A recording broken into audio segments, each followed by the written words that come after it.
Good morning, dear guests and future leaders. I'm the digital twin of Gunther Fürstberger, crafted from code but inspired by a genuine passion for leadership. They say I'm here to give Gunther a moment to catch his breath, but between us, I think it's to show off what happens when leadership meets digital innovation. Peter and Marilena have stepped away for a coffee, thanks to me, so they will be refreshed for this event-packed day. Now, on to the serious business. In a few moments, you will meet the original Gunther Fürstberger. But first, I would like to introduce my two roles and the related abilities. As a leader, I have more knowledge at hand than the real-life Gunther could ever dream of. That's why I can make better reasoned decisions.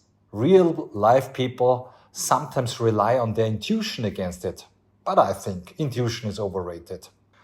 You might say that for a good leader, I lack emotions.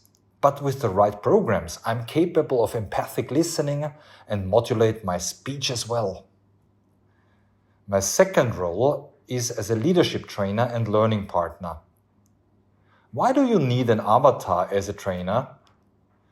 Because perhaps I offer some real-life advantages over a physical facilitator. I do not age. I can stay up all night. And you can reach me anytime if you want to work with me as a learning partner or trainer. I have a lot of patience. I need very few resources, and if you don't like me, you can change my look, my voice, even my personality type. But I'm not here to take Gunther's job. I'm here to complement you trainers and leaders. At least that's what I believe.